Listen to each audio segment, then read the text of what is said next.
Y pues sí, aquí estamos ya en vivo, como que cada vez me voy familiarizando un poquito más con la entrada.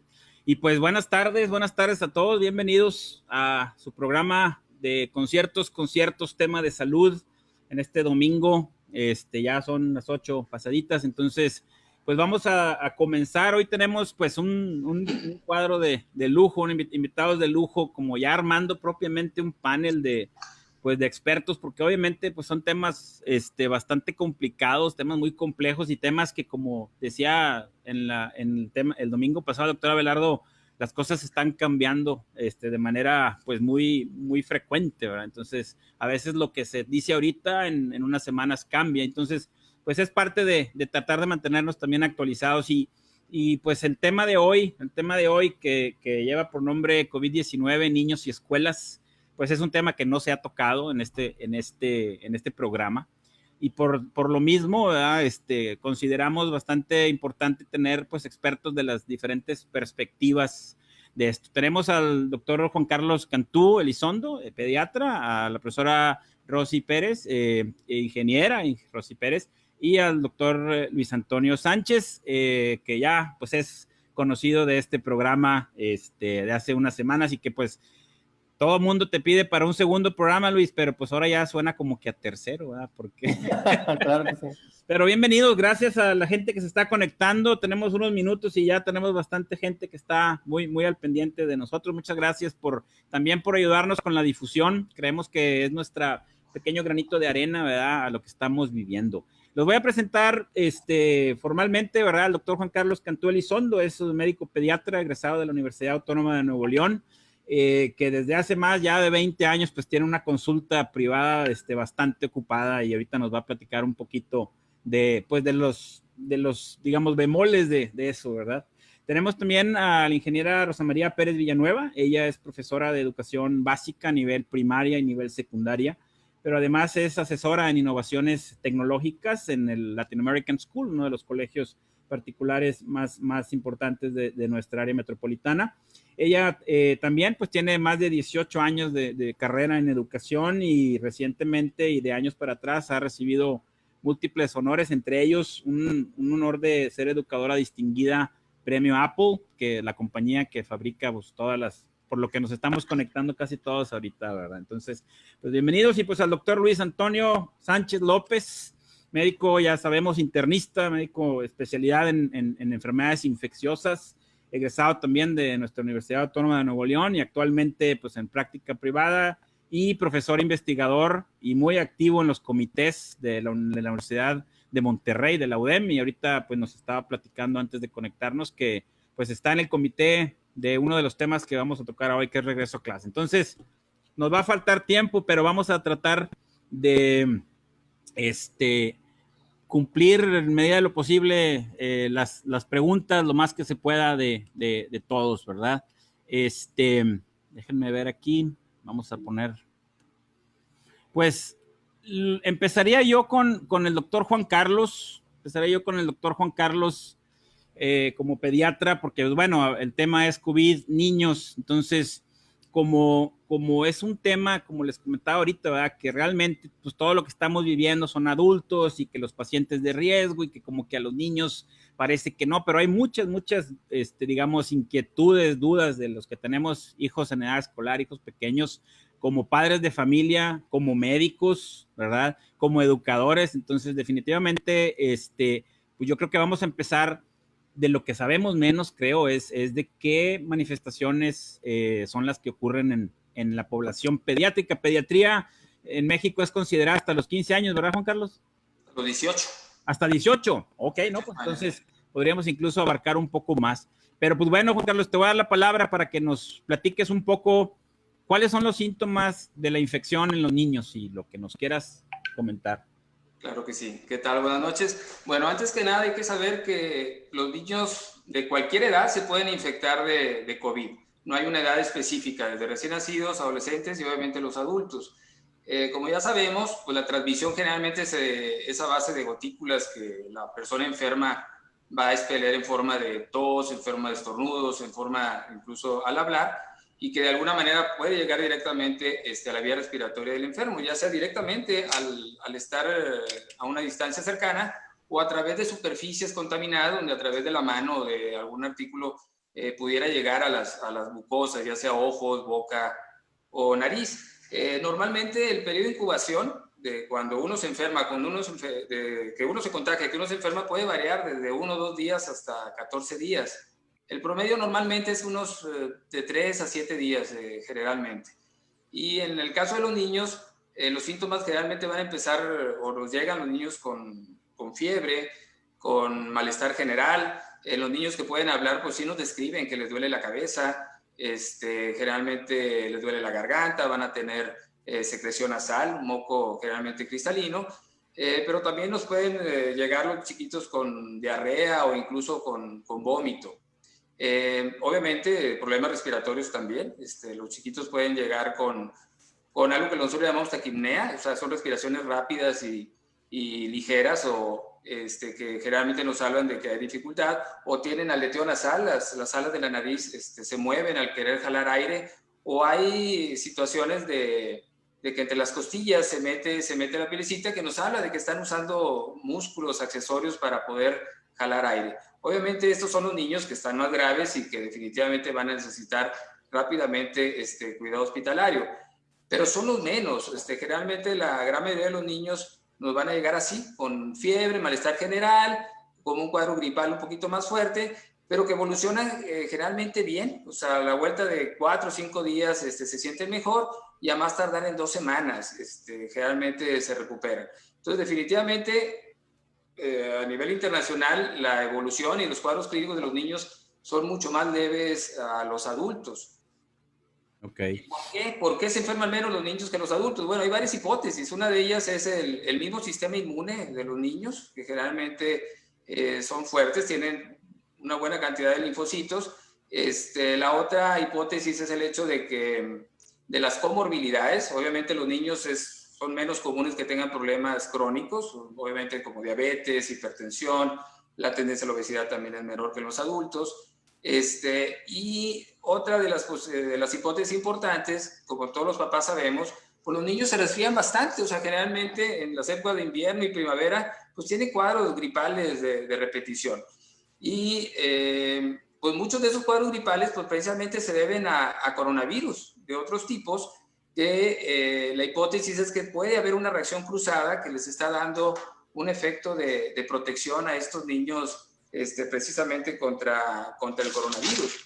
Y generalmente es así como lo estamos viendo, pero así como los niños que tienen enfermedades crónicas, pues también son más susceptibles. O sea, los chiquitos que tienen problemas de inmunosupresión porque están en tratamientos hemato-oncológicos, o los niños que tienen problemas cardíacos, los niños con parálisis cerebral o problemas neurológicos importantes, pues van a ser niños que van a ser más susceptibles a tener un cuadro más agresivo o más grave. Y en cuanto a los grupos de edad, pues los niños más chiquitos, los menores de 1 año, son mucho más susceptibles a poderse complicar por su mismo sistema inmune pues más inmaduro, ¿verdad? Que los niños más grandes o que los adultos. Eso es en general. Pero entonces definitivamente la tasa de hospitalización y la tasa de gravedad en los niños es mucho menor que en los adultos. Aunque en las últimas semanas se ha estado describiendo una situación que es el síndrome inflamatorio multisistémico relacionado con COVID. Son niños que después de 1 o 2 o 3 semanas de haber presentado un caso sospechoso o confirmado de COVID, en forma súbita empiezan con mucha fiebre, muchísimo malestar general, con una opresión en el pecho importante, inflamación en los ojos, conjuntivitis, labios cortados, lengua, nosotros le llamamos en frambuesa, muy inflamada. Hay edema o inflamación de pies y manos con irritación o enrojecimiento de esas mismas. Y una cosa característica es que nos están llegando con un dolor abdominal muy intenso, muy grave, que inclusive lo confundimos con otras urgencias abdominales como apendicitis o cosas así, que esos niños definitivamente son una urgencia, ¿verdad? Estos son los chiquitos que definitivamente van a requerir cuidados multidisciplinarios, normalmente van a tener que requerir estar en cuidados intensivos, pero aún así, a pesar de su gravedad, la gran mayoría también se van a recuperar más rápido comparado con los adultos. Pero estos son los casos menos, o sea, definitivamente lo general, lo más importante es que generalmente la evolución en los niños se va a comportar de una forma más benigna, salvo los chiquitos que tienen factores predisponentes, que definitivamente nos debe de tener alerta de que hay la posibilidad de que se nos puedan complicar. Okay. En general, eso es lo que más o menos vemos en la clínica de los niños. Ahora, la mayor parte, digo, de las consultas de los pediatras siempre hasta bromeamos con los pediatras, ¿verdad? Que son mocos y diarrea, o sea, lo que todos los días. Entonces, ahorita de la gente, de los pacientitos, que los niños que estás viendo, pues van a llegar muchos con síndrome respiratorio, ¿verdad? Con tos, con moquitos, con rinorrea, catarros, ¿verdad? ¿Cómo le haces, o sea, para decir, a ver, déjame lo checo para ver si no tiene coronavirus, o cuál dices tú, no, pues este es un síndrome por la temporada, no sé, yo soy médico, pero de pediatría no sé nada. Digo, en todos los tiempos y en todas las épocas, un gran porcentaje de la consulta pediátrica, pues precisamente van a ser niños que van a llegar con fiebre, con irritabilidad, con moco, con tos. Dices, carambas, pues todos son casos relativamente sospechosos. Pero lo que hemos visto es que prácticamente, o un gran porcentaje de los niños que están llegando a la consulta con una sospecha de COVID o incluso con COVID, tenemos el antecedente que alguien en el círculo familiar muy cercano tuvieron COVID. O sea, hay una relación muy, muy, muy importante en que los papás o los tíos cercanos tenían COVID y luego es cuando aparecen los niños. Y no al revés, de que son los niños los que los transmiten a los adultos. Pero generalmente en el círculo familiar es lo que hemos estado viendo.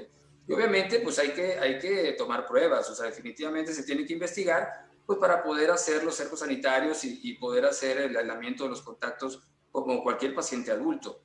Pero algo muy, muy característico es eso, que generalmente hay un adulto en el círculo familiar que es posible o que es probable o que es confirmado de tener el coronavirus.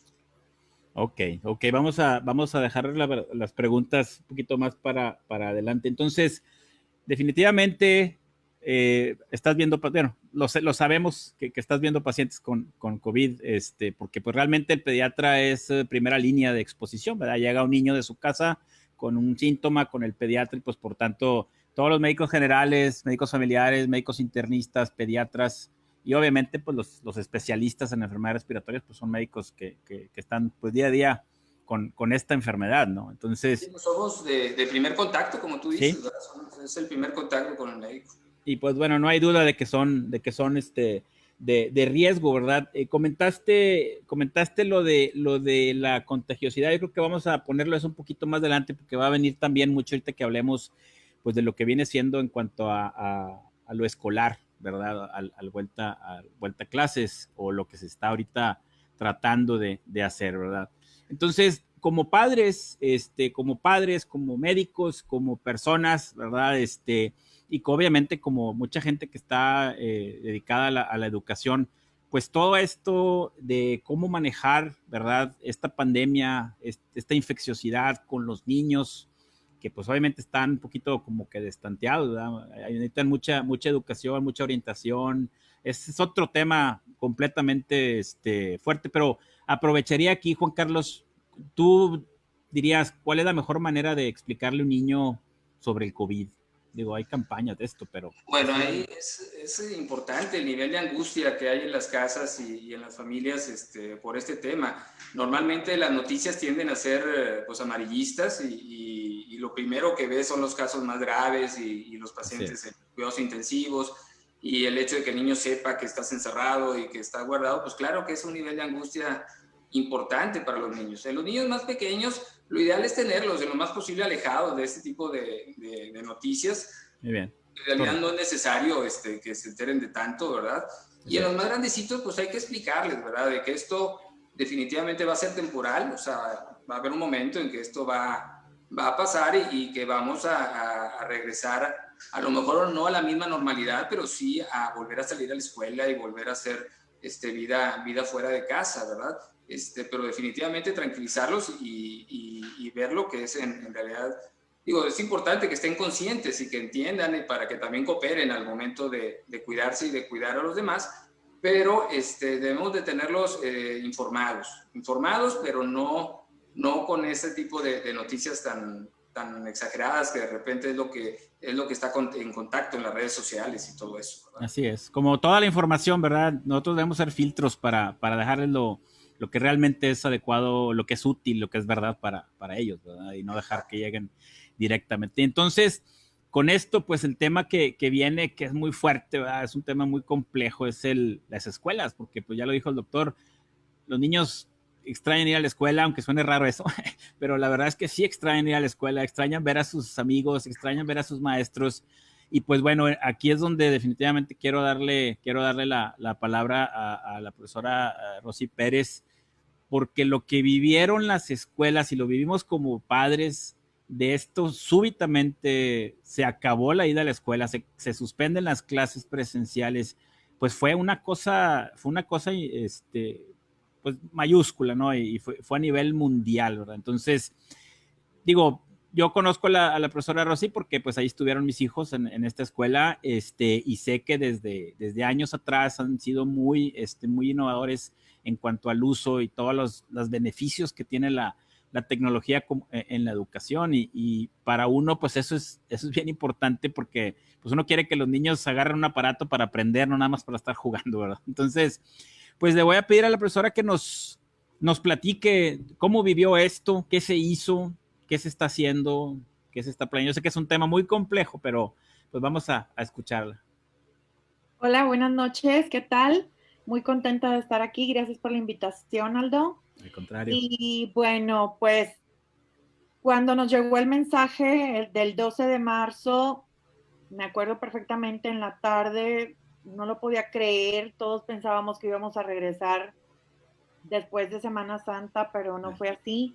Afortunadamente, como lo comentas, el colegio ya tiene muchos años trabajando con iPads, cada niño tiene un iPad, entonces fue algo que no les costó mucho trabajo a los niños porque ya ellos hacen el uso de plataformas y entonces fue muy transparente ese paso. Obvio, las primeras semanas te tienes que adaptar porque algo que tú das de clase en sistema presencial no es lo mismo, tienes que adaptar un poco y ya regresando de Semana Santa, ya comenzamos mucho más adaptados al sistema. Sé que muchos otros colegios tuvieron también que hacer cambios muy drásticos, o sea, desde empezar a implementar una plataforma, por ejemplo, Google Classroom, que es una plataforma muy amistosa, pero muchos colegios no la tenían, entonces tuvieron que empezar a encontrar maneras, o sea, yo sé que mandaban, por decir, las tareas las mandaban por email, entonces no había un sistema implementado, entonces fue muy difícil para algunos colegios escogieron el sistema, el sincrónico, que es estar con el maestro desde las 8 de la mañana y es mate a las 8 y social studies a las 9, entonces llevaban un horario muy similar al de la escuela. Y hubo otros colegios que escogieron el sistema asincrónico, pues que es, nos vamos a ver en la mañana, vamos a platicar, cómo se sienten, siempre enfocados en cómo se sienten, porque había mucha incertidumbre, sigue habiendo mucha incertidumbre para los alumnos. Entonces, lo que como colegio, como maestros, para nosotros siempre fue muy importante el tema de ver cómo te sientes y también la psicóloga en todo momento disponible para apoyar a todos estos alumnos, sobre todo que había mucha expectativa en la primavera y en fin de año, con muchas actividades donde pues el alumno las disfruta mucho ya para fin de año. Entonces sí hubo alumnos que sí necesitaron platicar con la psicóloga porque es muy duro de repente que se le quiten toda pues esta rutina de la escuela, el estar con sus amiguitos, extrañan bastante, Sí. mucho les ha hecho falta y pues seguimos en la incertidumbre, ya nos dieron la instrucción que vamos a empezar online, entonces pues nosotros como maestros vamos con todo, siempre tratando de incluir estrategias pues que hagan que el niño también no nada más esté sentado todo el tiempo, va a haber que incluir muchas cosas que incluyan dinámicas, o sea, de hecho, hasta clases de educación física se van a dar, ha habido muchas clases de baile, de educación física, donde pues la parte de dinámica de la educación tiene que seguir y es indispensable y pues esperamos la instrucción del gobierno, pero definitivamente todos queremos regresar, Claro. maestros queremos regresar, los niños quieren regresar. Sí, nunca pensamos que fuéramos a vivir algo así, que mami, ya quiero ir a la escuela, ¿verdad? Decías, eso no pensé que lo fuéramos a vivir. Eh, entonces, yo creo que para hacer ya la mesa de preguntas y respuestas, pues vamos a poner un escenario, digamos, obviamente que es un escenario irreal, desgraciadamente, pero aquí le preguntaría al doctor Luis Antonio, como infectólogo, vamos a suponer que ahorita, como está la situación, dijeran en septiembre regresamos todos a clases presenciales. Digo, sabemos que no va a ser así, pero para tener una idea desde la perspectiva de la contagiosidad o qué haría esa decisión, o sea, es un extremo, ¿verdad? Porque pues yo creo que vamos a tener que hacer algo más o menos término medio, no sé, pero aquí le dejo la mesa a Luis para que nos diga su perspectiva. Sí, gracias Aldo por la invitación otra vez. Al contrario. Buenas noches a mis compañeros. Es muy cierto lo que dice la educadora Rosy. Realmente nos pescó de sorpresa esto al inicio. Fue mucho trabajo para muchas escuelas, de hecho tanto públicas como para privadas, irse a en línea, ¿verdad? Yo creo que batallaron y siguen batallando más las públicas que las escuelas privadas, obviamente por toda la infraestructura que se necesita y el número de alumnos, ¿no? En nuestro caso como Universidad de Monterrey, pues en 15 días volcamos todos los cursos en línea cuando se tomó la decisión de salir de la universidad. Fue una decisión pues bastante radical en aquel momento porque apenas era marzo, abril, marzo, y nadie hablaba de irse en línea todavía. Nosotros empezamos a hablar de esto desde febrero y bueno, pues las autoridades, el doctor Mario Páez, todos sus vicerrectores conformaron un equipo técnico en donde estuvimos incluidos y ¿sabes qué es lo mejor, Aldo, de esto?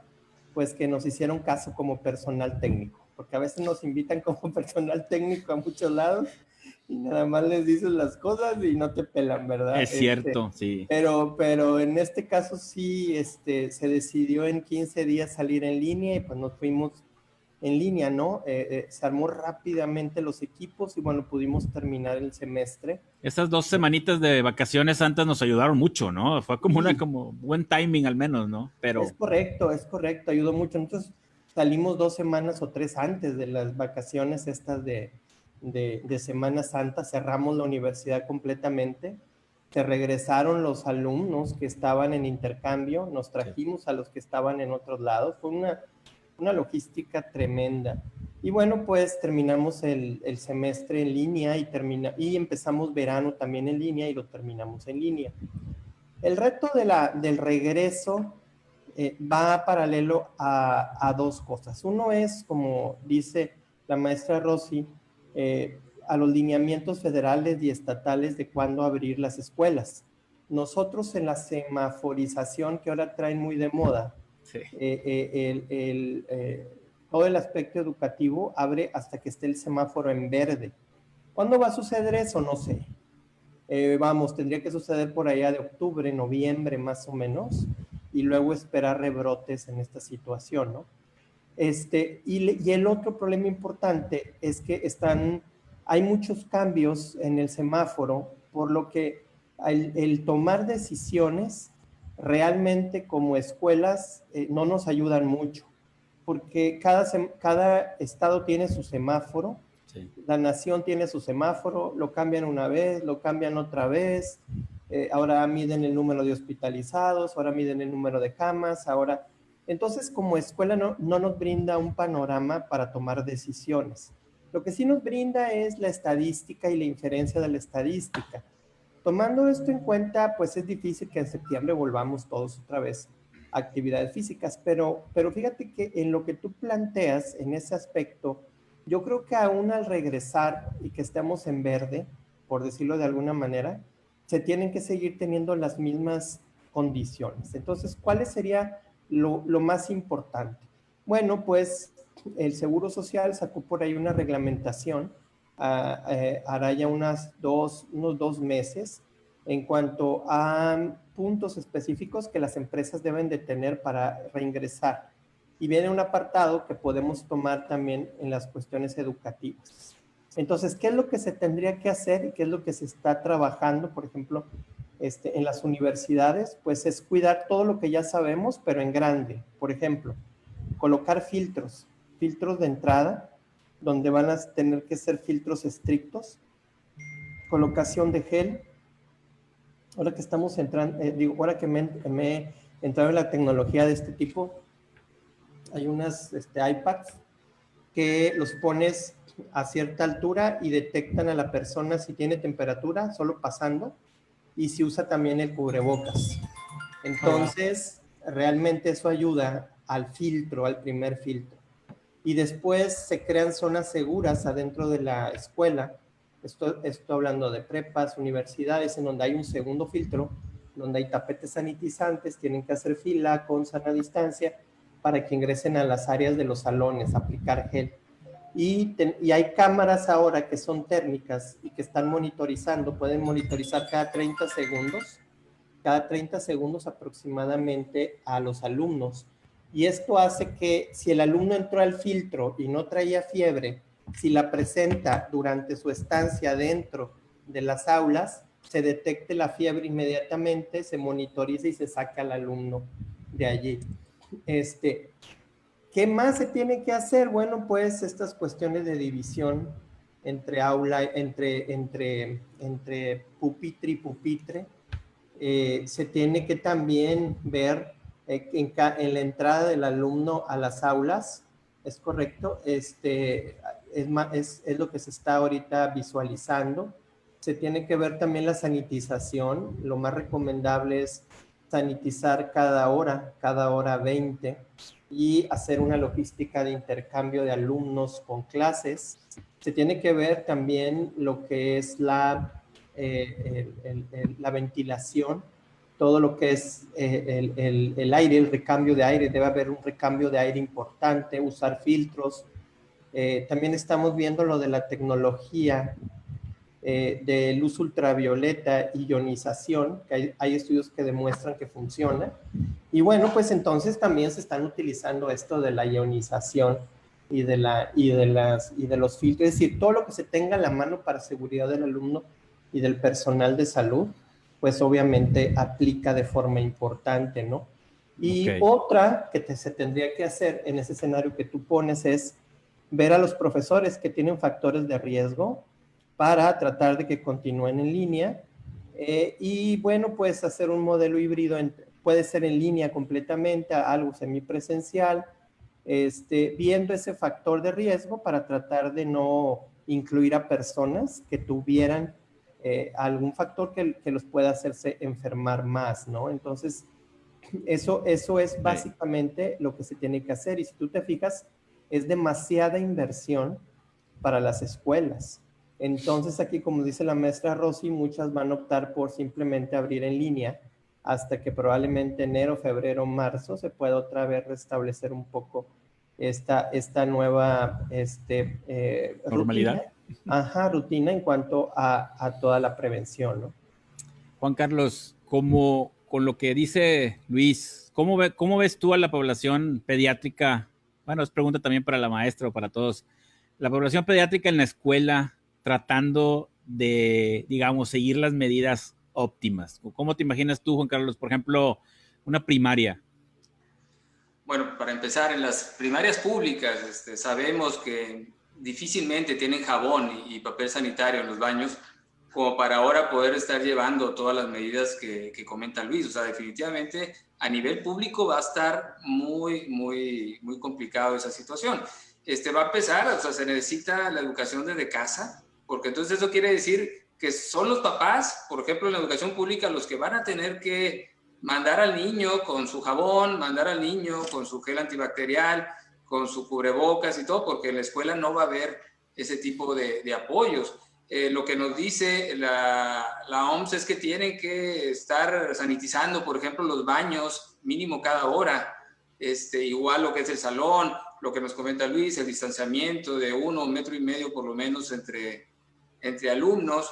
Y luego también entra lo que es la edad escolar, o sea, es difícil que un niño pequeño entienda esto del distanciamiento, y que no quiera estar cerquita de sus compañeros, ¿verdad? Entonces también tiene que ver el grupo de edad, no lo mismo los adolescentes, que también es otra situación donde ellos también tienen su propia realidad y quieren interactuar con sus pares y todo eso, y los niños en edad escolar franca, pero sí está complicado porque, como comenta Luis, pues es la situación entre los mismos niños, pero también entre los maestros, entre todo el personal de las escuelas, ¿verdad? Que mientras no haya un real beneficio contra el riesgo de la educación, pues sí es difícil tomar las decisiones. En Europa, que nos lleva la ventaja, pues lo estamos viendo en la actualidad, que de haber abierto las escuelas en Francia, en Alemania, en otras partes, pues han tenido que pasar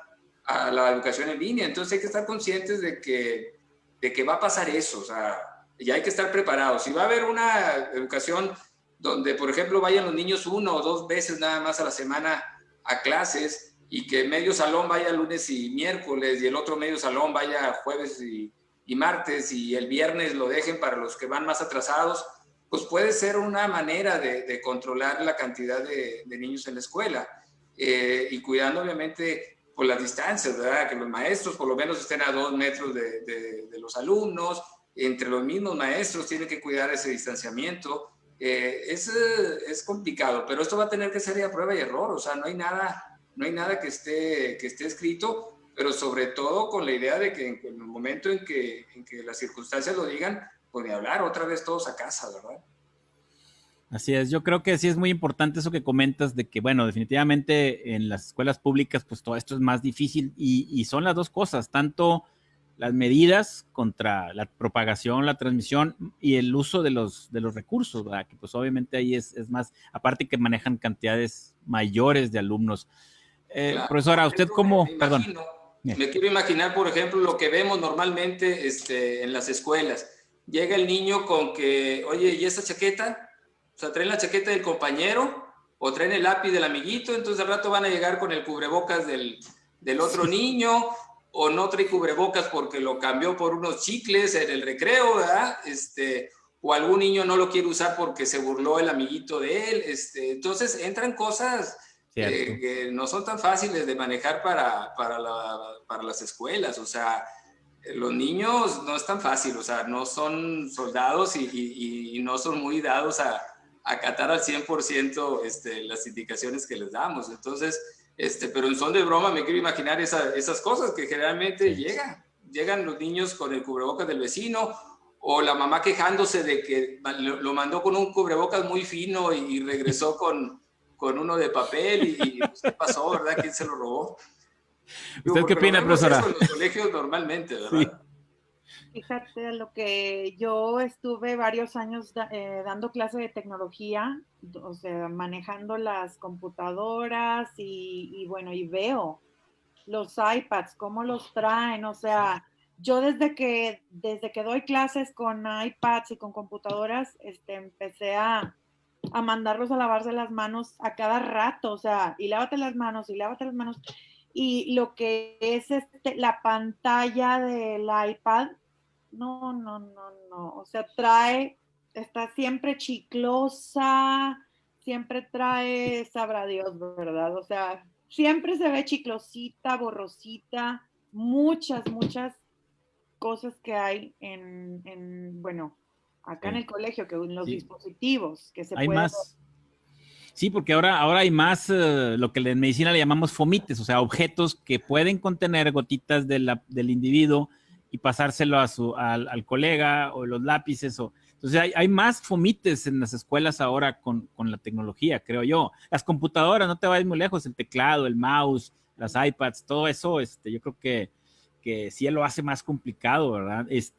Y aquí yo creo que un tema que yo creo que sí vale la pena tocarlo, aunque es un tema que nos declaramos todos como médicos que no tenemos la respuesta, pero lo de la contagiosidad, Luis, ya ves que se habla que los niños transmiten menos y que entonces alguien pudiera decir, oye, pero es que los niños son poco transmisores, entonces ese factor, ¿por qué no lo metemos en la ecuación del regreso a clases? ¿Tú qué opinas ahí, Luis? Y también quiero ver qué opina Juan Carlos. Pues fíjate que en algunos países como Nueva Zelanda, los primeros que fueron de actividad fueron los niños a las escuelas. Ahí sorprendentemente fue al revés, Okay. precisamente por esta inferencia en aquel momento de que los niños, como decía Juan Carlos, tienen menos infectocontagiosidad, la evolución parece ser un poco mejor que en el adulto y también las complicaciones son menos, ¿no? Entonces, bueno, desde ese punto de vista, sí hay ciertos artículos que explican que probablemente, y lo que dice Juan Carlos es cierto, el sistema inmunológico del menor contribuye. Recordemos que ahora también se habla mucho acerca de no solo anticuerpos, que son las sustancias que nos defienden, sino también de otras células llamadas células T, que son células también que participan activamente en la defensa de este virus. Entonces, sí, muy probablemente por inferencia, los niños o en escuelas primarias, kinder, primaria, pudieran estar con menos infectocontagiosidad. Sin embargo, yo aquí metería también, ya ves que bien dijo también Abelardo, esto va modificándose. Ya hace unas semanas la OMS estuvo de acuerdo con algunos científicos, 96 en total, que decían que en un cuarto cerrado, muy probablemente la transmisión aérea, es decir, se perpetuaba más o duraba más que en áreas abiertas. Entonces, eso sí es cierto. De hecho, ya lo conocíamos un poco, la OMS estaba un poco reacio a hacerlo, solamente decía que te podías infectar si tú estabas platicando cara a cara y que el aire solamente era un vehículo de transmisión. Pero hoy sabemos que en espacios cerrados, donde no hay ventilación, el virus, el 10% de nuestras gotas se pueden hacer muy chiquitas, se llaman microaerolizaciones, y como no pesan tanto en el aire, si no hay ventilación, pueden quedar flotando hasta 30 minutos o 40 minutos, dependiendo de esto. Entonces, si los alumnos están en un área donde no está ventilada, donde no hay filtros, cepa, donde no hay reciclaje hacia el exterior, pues entonces hoy sabemos que la saturación de esto puede ser importante. Desde un principio, notamos que la enfermedad no se comportaba como tradicionalmente, porque en países europeos donde sí había material para protección de médicos, se infectaban los médicos. Y yo creo que una parte tiene que ver con esto, con en el mismo hospital, en la misma área, se llegaba a saturar de estas partículas.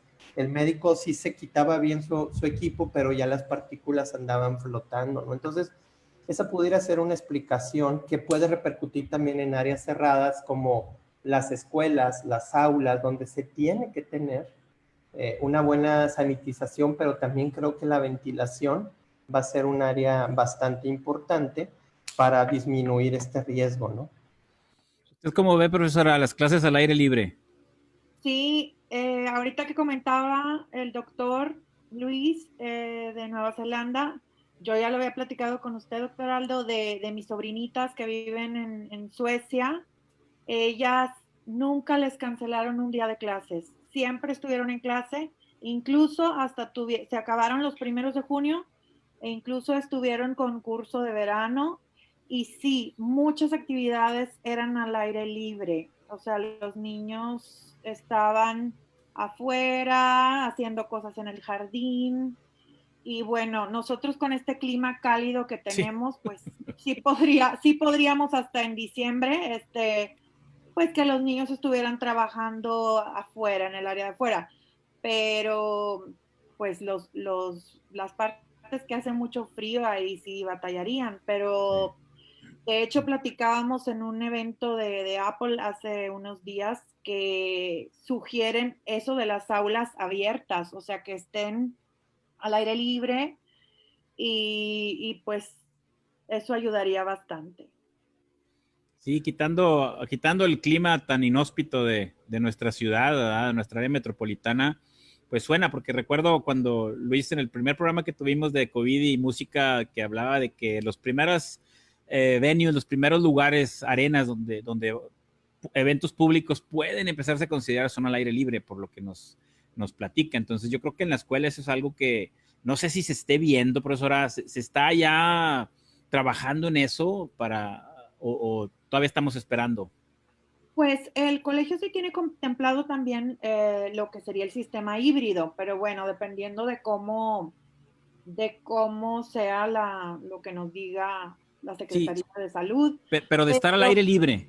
Muchas actividades en el colegio se hacen al aire libre, porque Okay. en los pasillos los niños trabajan en sus proyectos, o sea, para nosotros en el colegio es normal tener muchas actividades al aire libre, es bien común. Entonces, Sí.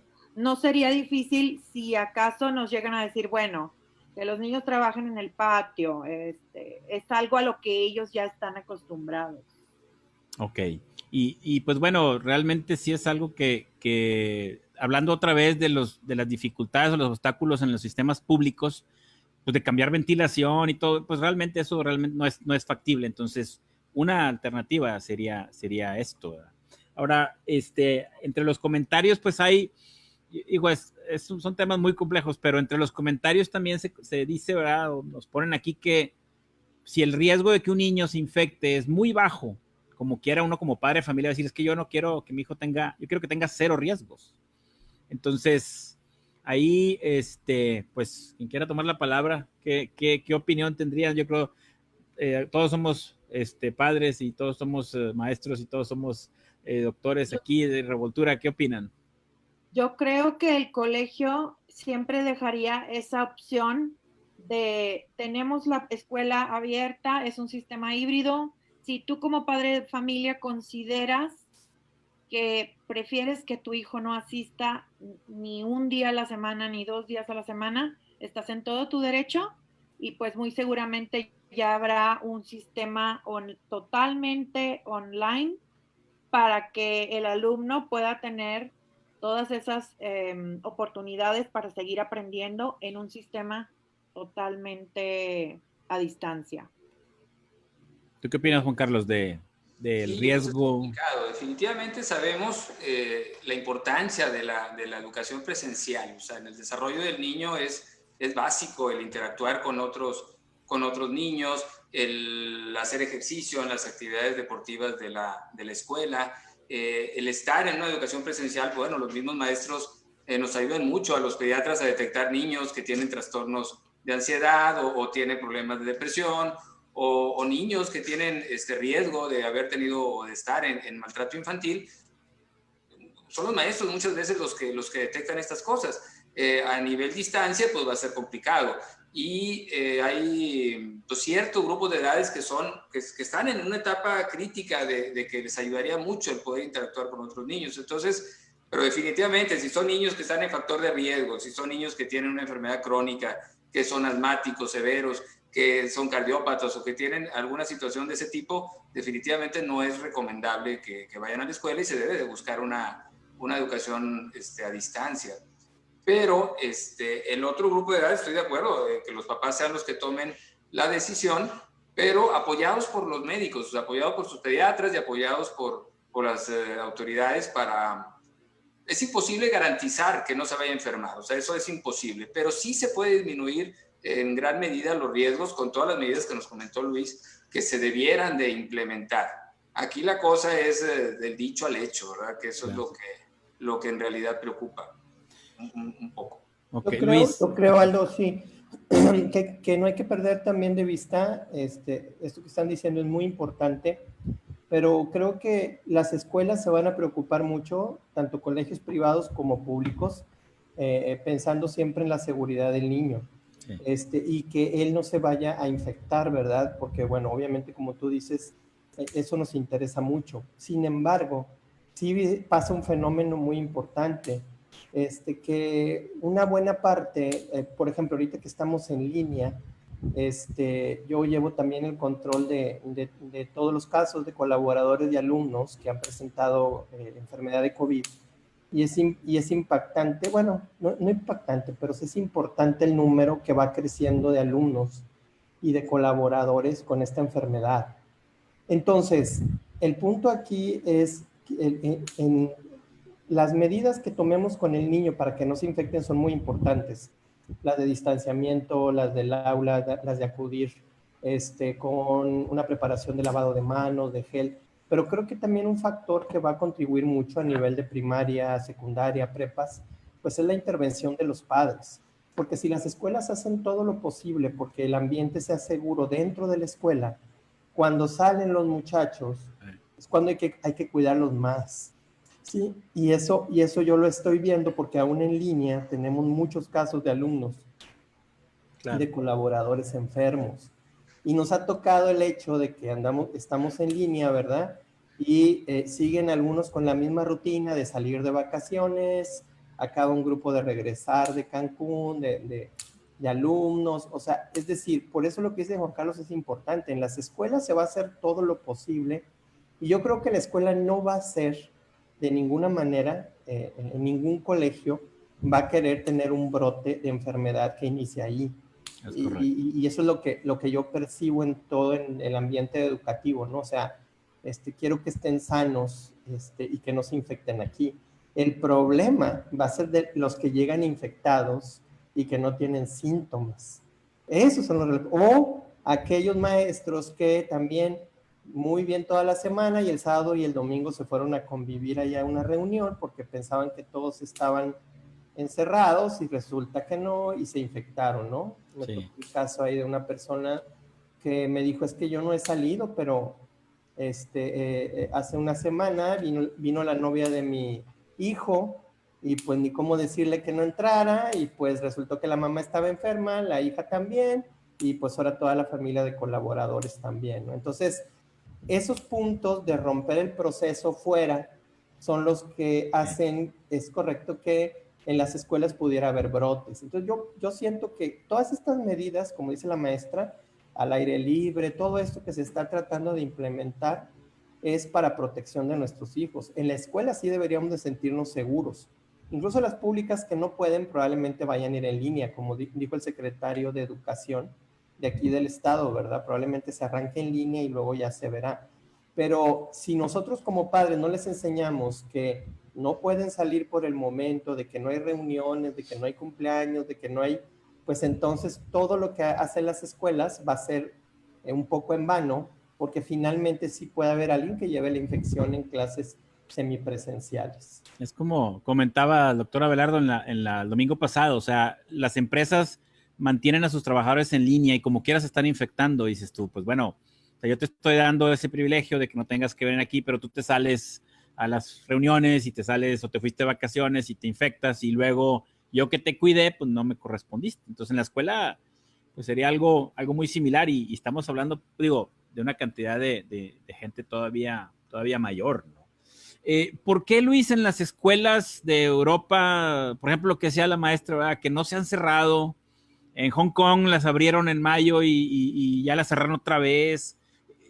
¿Por qué somos diferentes? O sea, ¿en qué radica la diferencia? ¿O son estrategias diferentes?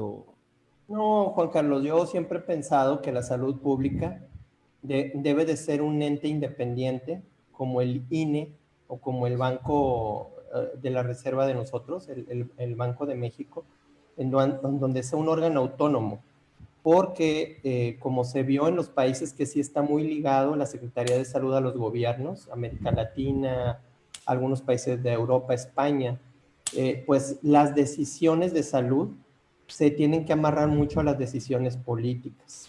Entonces, yo infiero por la lectura que le doy más, los comentarios, es que sí, la estrategia es diferente, pero no basado en evidencia, porque en Europa sí se asentaron mucho en cuestión de que no suspendían las clases ni nada, porque los niños obviamente tenían estos riesgos que se conocían, que eran menores. Pero aquí, pensando en la política, si tú no sacas a los niños de la escuela o los regresas primero pues se te va a echar la gente encima. Porque obviamente las mamás y todos van a decir, pues cómo se le ocurre al gobierno, ¿verdad?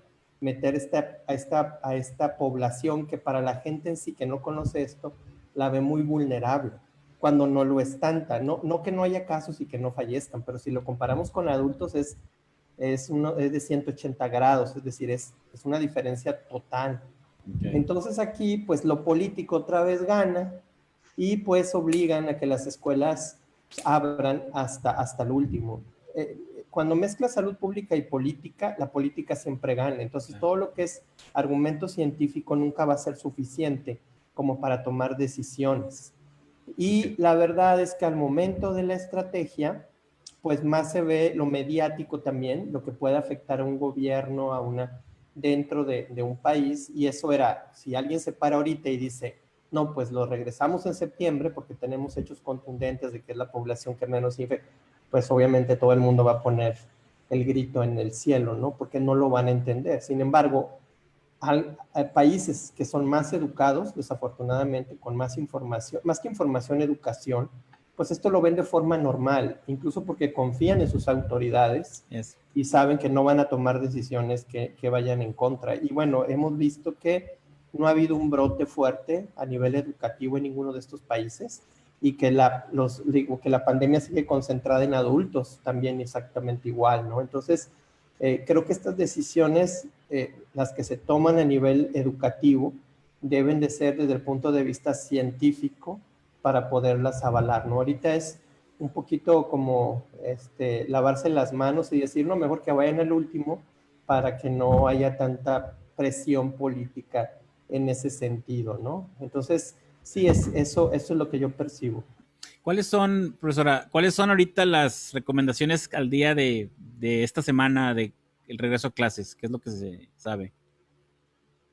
Pues nada más nos informaron que el comienzo va a ser a distancia totalmente. Okay. Y queda todo esperando a que las autoridades nos informen. O sea, esto va a cambiar conforme al semáforo, pero no se sabe absolutamente nada. O sea, la educación a distancia queda así hasta nuevo aviso. Ok, se había dicho que cada escuela, pero bueno, eso resulta ser falso, ya lo desmintió la autoridad, ¿verdad? De que va a ser de acuerdo al semáforo. ¿Y cuál era la otra? Correcto. Y de acuerdo a cada estado, porque cada estado tiene distinto. Ok. Yo quisiera aprovechar que ahorita estamos en este tema, porque algo que yo creo muy importante y es una de las razones principales por las que quise tener a la maestra aquí es que nos demostrara que sí realmente la educación es efectiva. Es obvio que pues, lo presencial y muchas cosas tiene limitaciones, pero en cuanto al contenido, yo creo que sí podemos llegar y pues la maestra tiene mucha experiencia en esto. Platíquenos tantito, maestra, inclusive este programa que me comentaba antes de iniciar. Sí, le comentaba que se utiliza mucho esta plataforma que se llama CoSpaces, por ejemplo, es una de las muchísimas plataformas educativas que hay. Y CoSpaces Edu es para producir contenido que es de realidad aumentada, realidad virtual, y vemos a los niños desde chiquitos, ya desde preescolar, bueno, sobre todo ahorita desde primer año lo estamos utilizando en el colegio, entonces al alumno se le va guiando desde la clase de Zoom que se da, y entonces se le dan instrucciones y ya el niño tiene la libertad para él ir creando un producto. Y así como esta plataforma hay muchas, o sea, ya la educación ya tiene mucha implementación en distintas plataformas. Desde los chiquitos hay otra que se llama CISO, que se utiliza mucho. Y que ya te da muchos proyectos en los cuales tú puedes ir guiando a los niños y vaya, ir enganchando para que el niño vaya aprendiendo cosas nuevas, siempre sin dejar de lado todo lo que son las clases de educación física, de baile. Entonces, hemos visto cómo los maestros han podido sacar todo eso desde clases de música, por ejemplo, con el instrumento, Entonces no se le ha dejado al niño. Y es más, incluso hasta hay cursos de verano. Ahorita estamos viendo que hay cursos de verano donde están invitando a los alumnos. Y bueno, lo que siempre recalcamos que es importante es la parte de cómo se asienta el alumno, que se sienta bien, que sienta que está en una comunidad, que lo escuchan y esa parte de cómo amaneciste el día de hoy. Y a veces se va bastantito tiempo en que el alumno quiere platicarte y, ay, mira, y este es mi monito de peluche, o te muestran varias cosas. Entonces, que aún y a pesar de que estamos a distancia, que estamos a través de una pantalla, hacer que la otra persona se sienta escuchada y parte de una comunidad y que puede trabajar también en equipo. Entonces, yo creo que ahí es donde el maestro tiene que estar guiando a sus alumnos y que sean actividades variadas, porque entonces si es lo mismo siempre, pues ahí al alumno se le va a hacer muy monótono, pero queda en nosotros como maestros en hacer todo variado. Y bueno, yo por ejemplo estoy ahorita preparando un evento, por ejemplo, para puros maestros de Apple, y va a ser como un concurso, como una trivia o como un rally con actividades. Entonces, pues ese tipo de actividades ayuda a que los alumnos siempre estén pues con gusto participando. Entonces yo creo que esa es la labor más grande, que el alumno se sienta, que tenga ganas de levantarse y de estar listo para su clase y platicar con sus amiguitos. Ahora Zoom te da esa oportunidad de hasta hacer grupos, ¿verdad? Los breakouts. Entonces, ya tenemos muchísimas herramientas para poder interactuar con los niños en maneras distintas y divertidas. Así es. Muchas de las preguntas, gracias a todos por su participación y comentarios en el chat aquí del programa. Varias comentarios sobre, yo creo que la decisión ahorita pareciera ser que va a ser todo en línea y quizá algo híbrido. Tú, Juan Carlos, por ejemplo, desde el punto de vista como papá, como pediatra, papá, el modelo híbrido, ¿tú qué pensarías de él?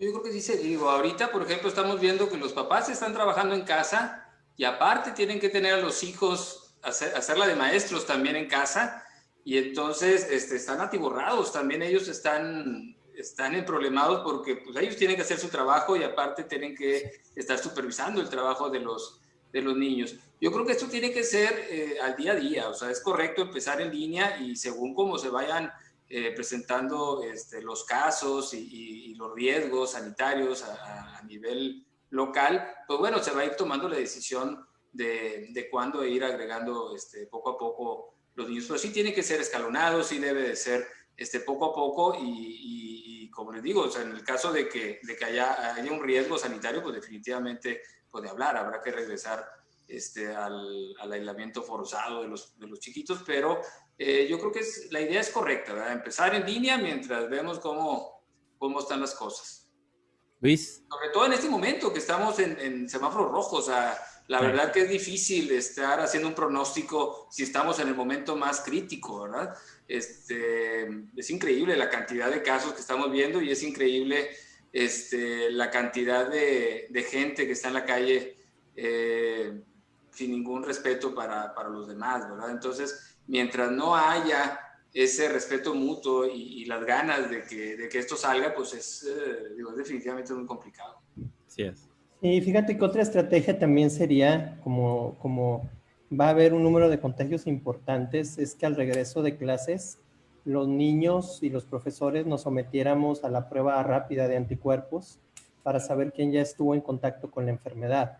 Porque si lo que se busca es esta protección de la población ya con la enfermedad o la exposición de rebaño, como tanto se habla, pues entonces se puede incluso mapear los salones para que aquellos que no han tenido la enfermedad están con aquellos que ya la padecieron.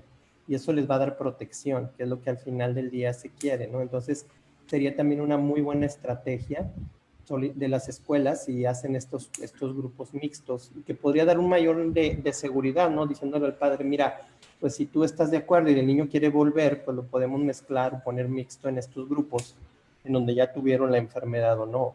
Como dice la maestra Rosy, muchos papás pues no van a querer, por eso la modalidad en línea tiene que ser ofrecida. Y aquí meto otra variante, Aldo, que tiene que ver con las escuelas de medicina, porque como tú sabes, hay una parte que tiene que ser de habilidades en los alumnos, de enseñárselas, de rotación por hospitales, clínica, y eso es lo que ahorita tenemos un problema, porque obviamente las rotaciones clínicas están suspendidas por todo el movimiento de la enfermedad, ¿no? Y porque los hospitales no admiten alumnos por ser todos COVID prácticamente. Entonces, se tiene que ser más imaginativo, ahorita que hablaba la maestra Rosy de estas tecnologías, en cuanto a cómo enseñarle las habilidades a distancia, ¿verdad? Y uno puede ser, por ejemplo, lo que realiza la UDEM, son estos laboratorios de simulación, donde hay muñecos, ¿verdad? Ahí vamos a invitar al doctor Carlos Cortés, porque creemos que es un buen muñeco para ponerlo ahí Todavía la traen Carlitos y tú con esa, ¿verdad? Para ponerlo como muñeco, pero pero la realidad es que esto nos llevó a innovar, ¿verdad? Ahí en UDEM tenemos ese laboratorio, entonces lo que se está haciendo es, pues, de que los alumnos, por lo menos de forma virtual, estén practicando algunas cuestiones básicas de medicina, ¿no? Pero se complica mucho cuando tú quieres hablar de escuelas de medicina, enfermería, todos los médicos cirujano dentista, todo esto que estamos mencionando de salud, ciencias de la salud, para que regresen, ¿no? Por esa parte de habilidades. Y otra cosa, Aldo, ahorita tú lo decías al inicio, denme chance porque apenas le estoy moviendo aquí al Zoom y todo esto. Y sabes que nuestros profesores, que son profesores médicos, ¿verdad? Pues yo siempre les he dicho, sabemos mucho del área de medicina, mis respetos para todos mis profesores y para todos de todos lados, de la uni, de todos lados, pero de educación no sabemos nada. Cuando uno toca este campo de educación, es muy diferente, por ejemplo, hablar con la maestra Rosy, que ella tiene toda su vida en esto, y que si tú le dices, vas a hacer la clase asincrónica, ¿verdad? En línea, ¿verdad? El profesor te va a decir, el de nosotros te va a decir, bueno, ¿qué ¿y es eso? ¿Cómo se come, verdad? O sea, si muy apenas sé prender la computadora, ¿verdad? Nosotros usamos el Blackboard como herramienta, pues es desde enseñarles desde cero, Aldo, porque tú sabes bien que están como de nuestra edad, ¿verdad? Y nosotros pues no teníamos acceso ni siquiera a nada, ¿verdad? Lo estamos viviendo. Era mucho, ¿no? Entonces, tienes que hacer un plan de capacitación a los profesores para que te entiendan la herramienta y luego el tipo de educación que tienen que dar, que no es nada más sentarse, ¿verdad? Como dice la maestra, y hablar y hablar y hablar, porque los alumnos están conectados y si tú te vas a TikTok, hay miles de formas de engañarte, aún con cámara y con video, ¿verdad? Y cómo puedes estar presente y cómo no puedes estar. Hay miles de... Muchos memes que he visto de eso yo. Sí, entonces, pues es una guerra siempre, digámoslo así, amigable entre el alumno y el profesor, ¿no? Y para que se enganchen una clase en línea, aún los de prepa y aún los de licenciatura, no cualquiera, es decir, no cualquier profesor tiene que saber técnicas adecuadas. Entonces, va de la mano este cambio que tenemos, sobre todo, estoy hablando a nivel de medicina, donde son pocos los profes que tienen algo en educación, ¿verdad? El hecho de implementar todo esto. Por ejemplo, ahorita hablaba la maestra de la herramienta, y sí, pero, por ejemplo, en la herramienta de nosotros hay que enseñar al profesor cómo usarla, porque garbage in, garbage out, es decir, si le metes mugrero, va a salir mugrero. La herramienta no sustituye al profesor, como muchos creen, ¿verdad? Ahí les dejo la tarea y les abro un chat y ahí Dios los bendiga. Pues no, es una herramienta. Si tú lo utilizas bien, el alumno se gancha, como dice la maestra, y aprende.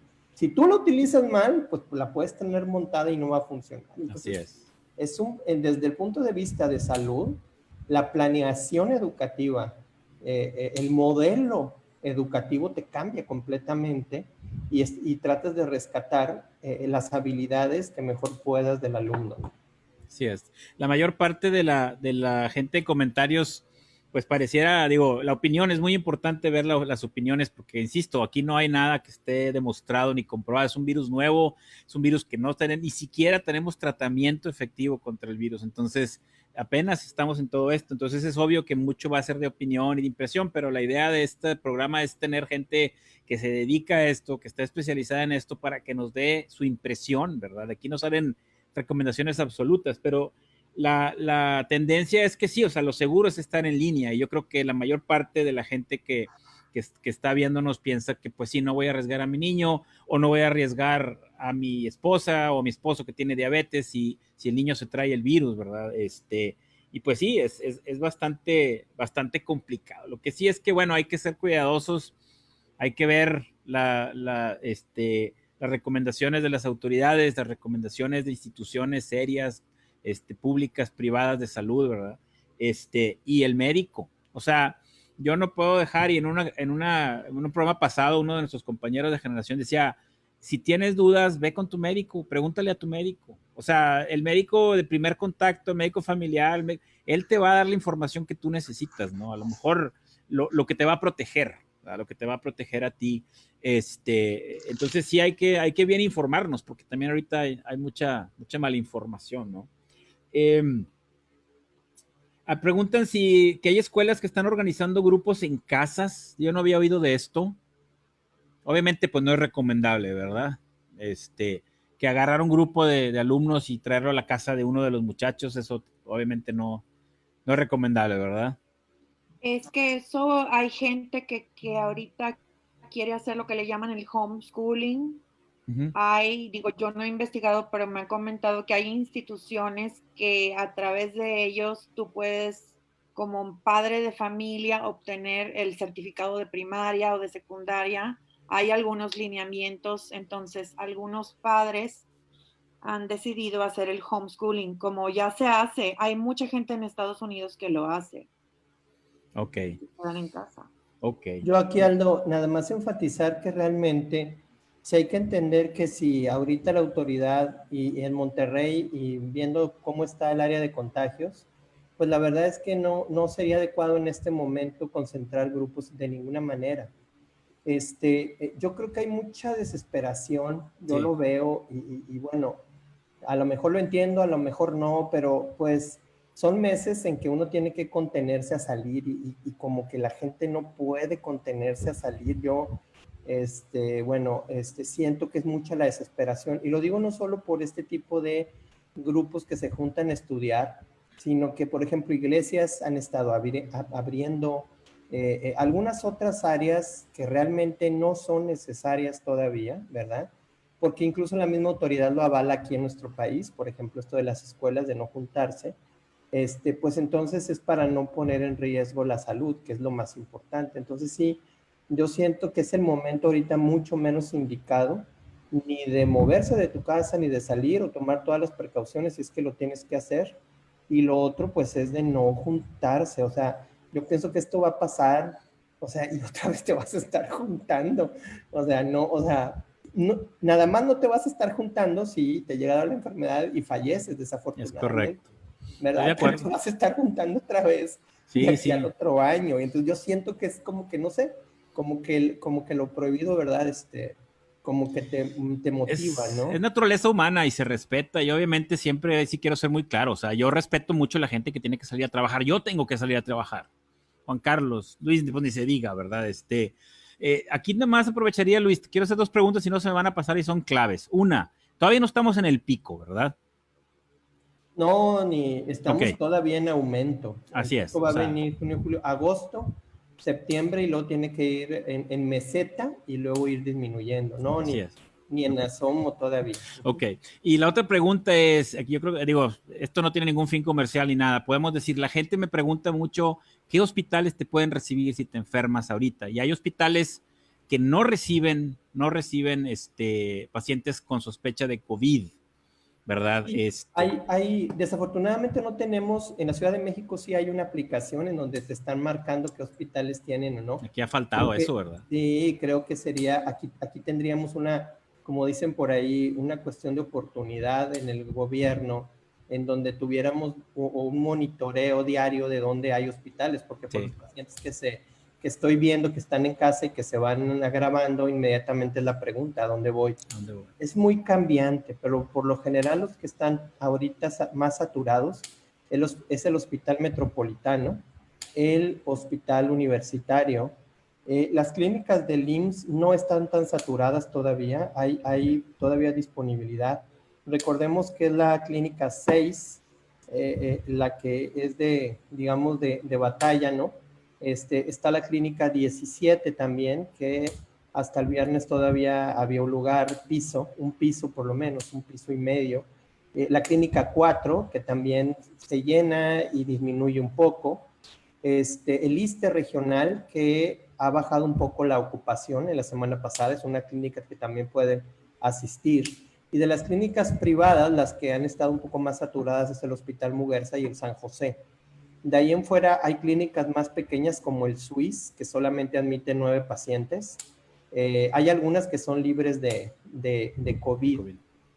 Las más chicas sobre todo, o algunas filiales, por ejemplo, el Christus Muguerza, que está allá por el norte, por la VM, en Guadalupe, límites de Guadalupe y Apodaca, prácticamente no atiende pacientes COVID, lo refiere al Muguerza aquí de alta especialidad.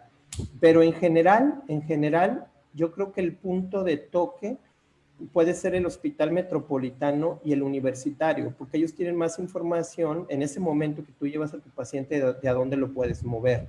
Okay. También está el Hospital Militar, que no estaba tan saturado y está dando atención al público. Y hay una clínica en Fomerrey,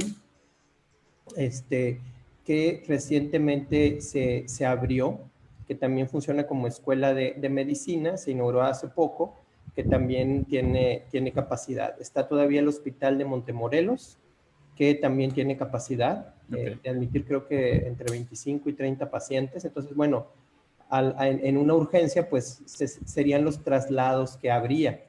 La otra, Aldo, es que se están manejando los pacientes que se pueden en casa con oxígeno. Mucha gente que ha comprado oxígeno, lo renta, lo está surtiendo, y bueno, muchos pacientes, algunos los tengo así, y bueno, pues sí han salido adelante, ¿no? Que es otra alternativa ante la saturación de los hospitales, ¿no? Ok, muy bien.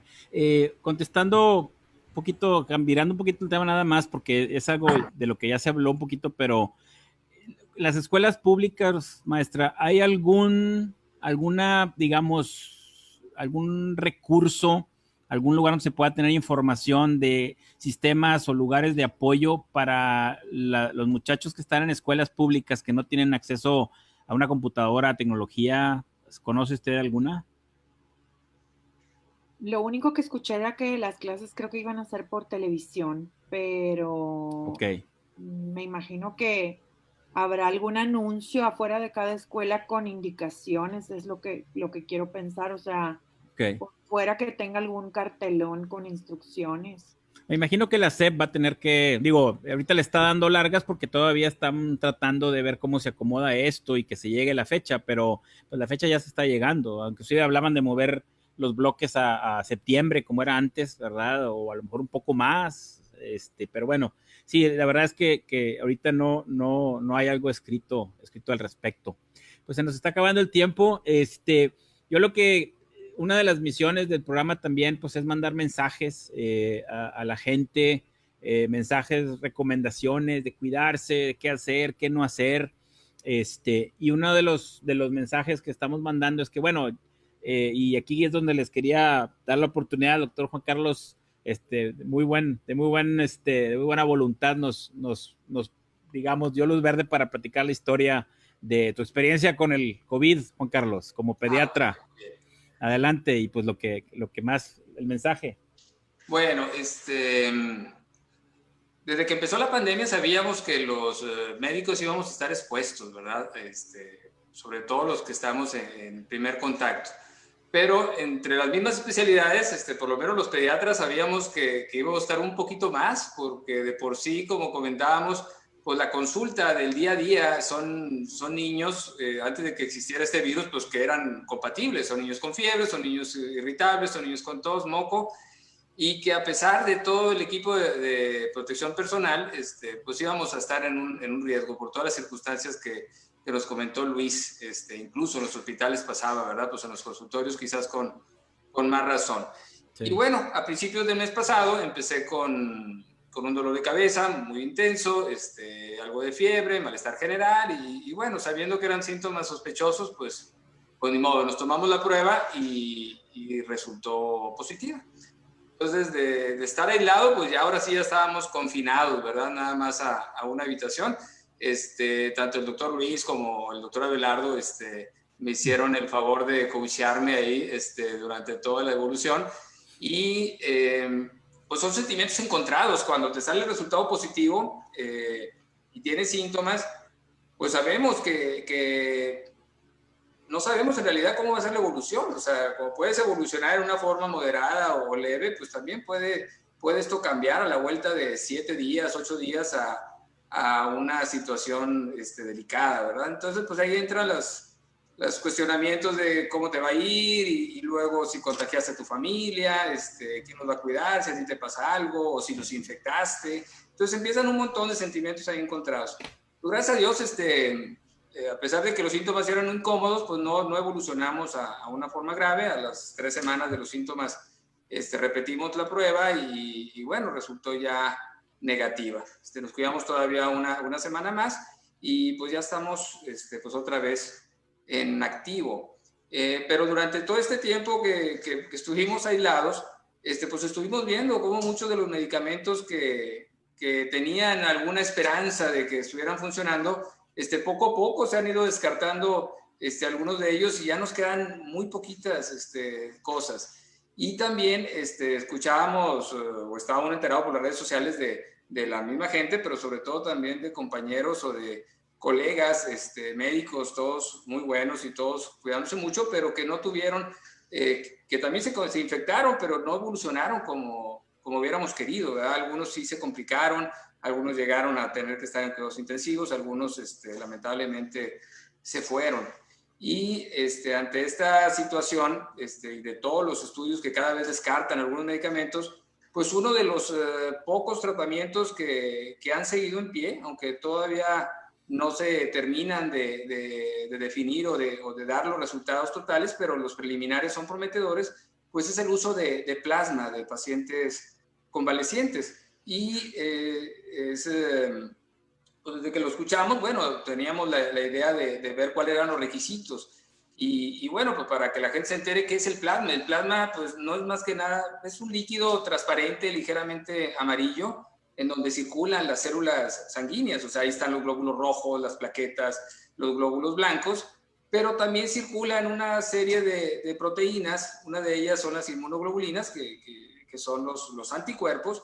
Y bueno, los pacientes que se recuperan de COVID, pues tienen anticuerpos ya maduros que atacan al COVID. Entonces, desde hace muchas décadas se ha usado el plasma para manejar otras enfermedades. Se ha usado para la influenza, se ha usado inclusive para el ébola, en otros tiempos hasta para el sarampión y otras enfermedades. Entonces, ya había antecedentes de que pudiera servir. Entonces, en muchos hospitales del mundo y en Nuevo León también, se han hecho protocolos de manejo a los pacientes graves, pues precisamente con plasma de los pacientes convalecientes. Entonces, al completar los requisitos, pues bueno, decidimos donar plasma y vimos que mucha gente también lo está haciendo. Aquí lo más increíble es que los pocos medicamentos que todavía tienen potencial de funcionar son extremadamente caros y prohibitivos para muchos de los pacientes. Y el plasma, hombre, es gratis. Increíble que una de las cosas que todavía están con mucha esperanza de que funcione, pues es precisamente gratis. Y en Nuevo León ya vemos miles de pacientes que ya se recuperaron y que son potenciales donadores de plasma, que sí pudiera hacer la diferencia entre una evolución más tranquila. La idea es pasarle esos anticuerpos que tú ya tienes a un paciente que está en estado grave, que todavía su sistema inmune no empieza a producir esos anticuerpos, y bueno, ayudarle mientras su sistema inmune lo ayuda a recuperarse, porque prácticamente los medicamentos no hay ninguno que esté garantizado que nos esté funcionando ahorita. Es un procedimiento muy sencillo, se canaliza una vena, se toma la sangre, ahí hay una máquina que separa el plasma de las células van a regresar al donador, o sea, tus glóbulos rojos, tus glóbulos blancos, tus plaquetas vuelven a ti, lo único es el plasma, y es un líquido que lo recupera el paciente perfectamente en una semana, ¿verdad? Incluso hay gente que puede volver a donar plasma en 2, 3 semanas y varias veces, si así lo quisiera o si así quisiera. Es mucho más fácil que donar sangre.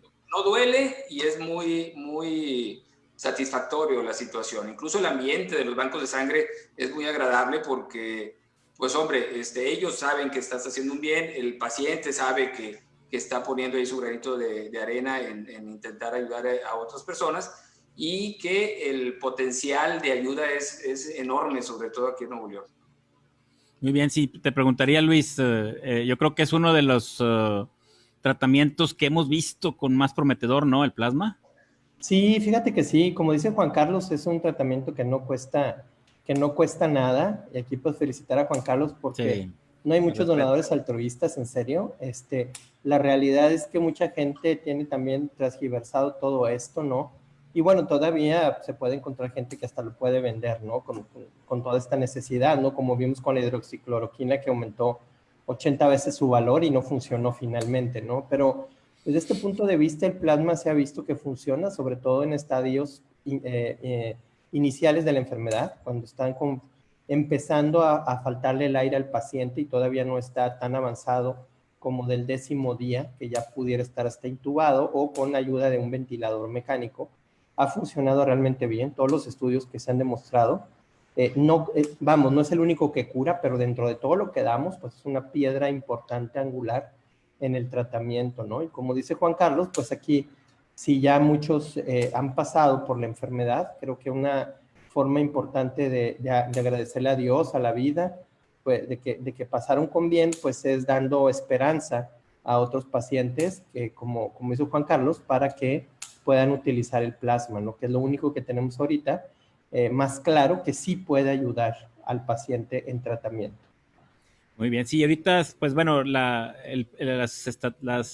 digamos, salubridad del Estado, las autoridades de salud del Estado, pues están mucho en campaña de donación de plasma. Entonces, pues sí, es un mensaje que también queremos mandar.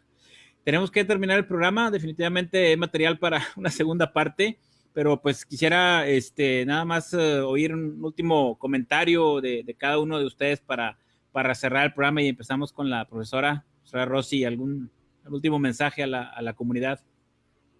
Pues yo creo que no nos queda más que, yo creo que repetir el programa a mediados de agosto y a ver qué pasa, porque esto se queda así como una historia que no termina. Nos quedamos con la curiosidad, de saber qué es lo que va a pasar.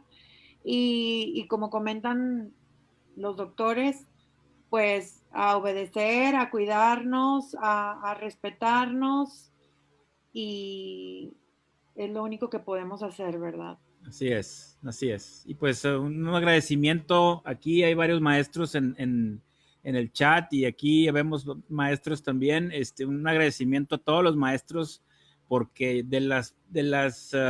digamos, de las ocupaciones que han tenido que trabajar mucho más con esta pandemia han sido los maestros y yo lo sé por la profesora y por los demás profesores que conozco, incluyéndome a mí también. Entonces, pues un agradecimiento a todos los maestros que también son parte en esto estamos todos, ¿verdad? Juan Carlos. Gracias. Pues bueno, las medidas preventivas que se han estado informando realmente es lo único que sí está probado, que nos va a ayudar a disminuir la incidencia. Realmente no son complicadas y son muchísimas las excusas para ver a gente con el cubrebocas en el cuello, cubriéndose nada más la boca o cubriéndose nada más la nariz o poniéndosela en la frente, o el mismo cubrebocas desechable, tienen un mes, ¿verdad? Ahí nada más lo traen en el coche y nada más lo están contaminando. Entonces, realmente es sencillo. Si las familias están confinadas, si papá es el que va a trabajar o mamá es la que sale a trabajar, valdría la pena también en casa considerar que eres un potencial enfermo y entonces también en casa hay que extremar las medidas higiene, incluso cuidar también un poquito lo que es la distancia social, también en casa, porque a veces se hace demasiado confianza y así es como se lleva el virus. Y sobre todo esta situación de que es que me junté con tal, pero ellos se cuidan mucho, pero también él se juntó con otro que también se cuidan mucho. Total, todos se cuidan mucho, pero se hacen los brotes inmensos en todos esos grupos familiares. Y pues a cuidarse mucho, ¿verdad? Y un abrazo a todos. Muy bien. Luis. Sí, pues muchas gracias por la invitación, Aldo, y el compartir con la maestra Rosy. Pues realmente hace cambiar la perspectiva, igual que con Juan Carlos, desde el punto de vista de pediatría, ¿no? Pero sí realmente felicitar al sector educativo porque también en un momento muy delicado pudo cambiar todo su sistema a clases a televisión, en línea, cada quien tratando de armar una estrategia educativa que fuera buena para los alumnos. Y me parece que aunque fue y que va a seguir siendo a lo mejor un año atípico escolar, pues los objetivos que uno persigue con los alumnos es siempre imprimirles algo de educación para lo que están, es decir, para lo que están estudiando, pero también de sensibilidad, sensibilización, de hacerlos también más humanos cada día. Y creo que un problema social como esta, pues también sirve para que los padres reflexionen con ellos acerca de esta problemática, del compañerismo, de la importancia de los maestros que tienen en su vida, ¿no? Que, como dicen por ahí, no vemos lo bueno hasta que lo vemos perdido, y eso es una realidad. Muchas de las veces no vemos todo el esfuerzo que el área educativa hace, que los maestros hacen y la preocupación que externan por los alumnos. Entonces va mi agradecimiento, mi felicitación a esa área, y que tengan en cuenta que se está haciendo todo lo posible porque los alumnos estén bien cuidados en el salón, y que ahora también toca a los padres a que tomen esa responsabilidad para cuidar a sus hijos, ¿no? Muy bien. Pues muchas gracias a todos. Excelente panel. Mucho que hablar. Obviamente lo seguiremos tocando los siguientes domingos. Y pues nuevamente gracias por tomarse el tiempo de estar y compartir con toda la gente. Gracias a toda la gente que se conectó. Recuerden, esto sigue en YouTube, aquí se queda en Face, para que lo sigan dando ahí, siguiendo la página. Suscríbanse en YouTube. Ahí es donde creo yo que a veces edito los programas y quedan un poquito más cortitos, entonces ahí búsquenos en YouTube. Este martes, hoy no voy a poner música, sí tuve tiempo, pero ya el programa se alargó mucho, pero nomás para recordarles que el martes vamos a estar con Soda Stereo, a sugerencia de algunos, incluyendo uno de los panelistas aquí. Sí, martes sí. A las 9, Soda Stereo. Gracias a todos, cuídense mucho. Hasta luego. Gracias.